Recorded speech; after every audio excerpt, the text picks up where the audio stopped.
तो चलिए सबसे पहले शुरुआत कर रहे हैं एंटी पेपर लीक बिल, जो लोकसभा से पास हो चुका है और अब राज्यसभा में इस पर जोरदार चर्चा जारी है। सरकार इसे युवाओं के भविष्य की सुरक्षा के लिए एक ऐतिहासिक और सख्त कानून बता रही है, तो वहीं विपक्ष का दावा यह है कि यह सिर्फ कड़ा कानून बना देने से समस्या खत्म नहीं होने वाली।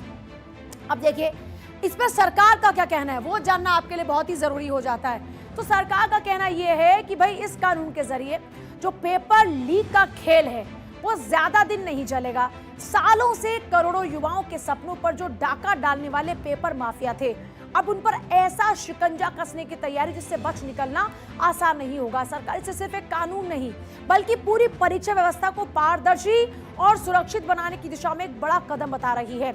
लोकसभा की ही तरह राज्यसभा में भी पब्लिक एग्जामिनेशन अमेंडमेंट बिल 2026 पेश किया गया और इस बिल को एंटी पेपर लीक बिल कहा जा रहा है। बिल को केंद्रीय कार्मिक और प्रशिक्षण मंत्री डॉक्टर जितेंद्र सिंह ने पेश किया। बिल की अच्छाई के बारे में बताया और कहा कि इससे माफियाओं पर नकेल कसने में मदद मिलेगी। Prime Minister Modi ji lost no time to declare that nobody will be allowed to jeopardize the future of our children. Also announced the resolve of zero tolerance to paper leak, and hence this legislation, which seeks to make amendments in 2024 Act in order to make it more stringent, more deterrent, is being brought in. तो doctor Jitendra Singh के बाद bill पर नेता प्रतिपक्ष मल्लिकार्जुन खड़गे ने बोला और इस दौरान बिल की कमियां भी गिनवाई। कहा कि सिर्फ सजा बढ़ाने से पेपर लीक नहीं रुकने वाला है। सिर्फ आपने आंकड़े बदले, लेकिन आपका इंटेंशन आपने इसमें नहीं बताया, इसको कैसा रोकना।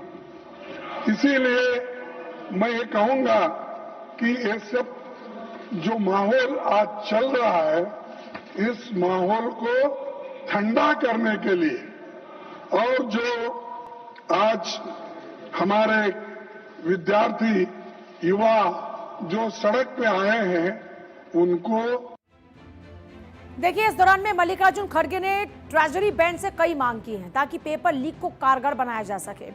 अब मांग क्या क्या है वो आपको बता दें। सबसे पहले फिक्स्ड एनुअल कैलेंडर, देश में एग्जामिनेशन का एक फिक्स्ड एनुअल कैलेंडर होना चाहिए। इसके अलावा स्वतंत्र जांच पूरे मामले की सुप्रीम कोर्ट की निगरानी में हाई पावर कमेटी से करानी चाहिए, ये उनकी मांग है। इसके अलावा भर्ती पब्लिक सेक्टर गवर्नमेंट इंस्टीट्यूट्स में खाली जगहों पर भर्ती होनी चाहिए। मल्लिकार्जुन खड़गे ने ऐसी बात कह दी इस दौरान में जिसके बाद सत्ता पक्ष ने खड़गे की जो बात है आप उसका विरोध किया। राज्यसभा में नेता सदन जेपी नड्डा ने खड़गे के स्टेटमेंट को तथ्यों से परे बताया और उनको चुनौती दी। मेरा निवेदन है कि जो उन्होंने कहा है, जहां तक मेरी पूरी जानकारी है, ये तथ्यों से परे है और मनुस्मृति का ओरिजिनल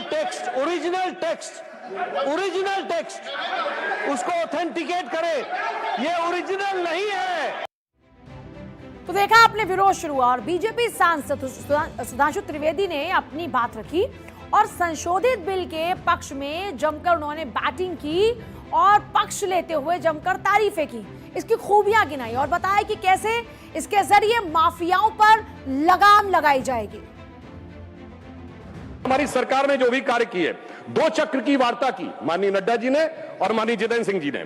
उसके बाद फास्ट ट्रैक कोर्ट का अनाउंसमेंट प्रधानमंत्री जी ने किया, कैबिनेट में कठोर प्रावधानों वाला बिल पास किया, मध्य रात्रि में छात्रों के लिए संदेश किया और छात्रों की भावनाओं का सम्मान करते हुए हमारे शिक्षा मंत्री धर्मेंद्र प्रधान जी ने इस्तीफा दिया, जिन्होंने अपने कार्यकाल में कई उल्लेखनीय सकारात्मक कदम उठाए थे। और उसके बाद प्रधानमंत्री जी ने श्री नंदन नीलकर्णी जी के नेतृत्व में एक हाई पावर टास्क फोर्स बनाई। हम इस विषय को लेकर किसी भी प्रकार का मजाक नहीं करते, हम पूरी तरीके से संवेदनशील होकर कार्य कर रहे हैं। देखिए, लोकसभा की मंजूरी के बाद अब सबकी निगाह कहां टिकी है? राज्यसभा पर। यह बिल वहां से भी पारित हो जाता है तो फिर अगला क्या कदम होगा? भाई उसके बाद में व्यवस्था को और अधिक सुरक्षित और पारदर्शी बनाने की दिशा में इसे एक महत्वपूर्ण कदम माना जाएगा और उसके साथ ही सरकार का विश्वास यह है कि पेपर लीक कराने वाले जो संगठित गिरोह हैं, जो माफिया हैं, परीक्षा में धांधली कराने वालों के खिलाफ में सख्त कार्रवाई का जो कानूनी आधार है वो और ज्यादा मजबूत हो जाएगा।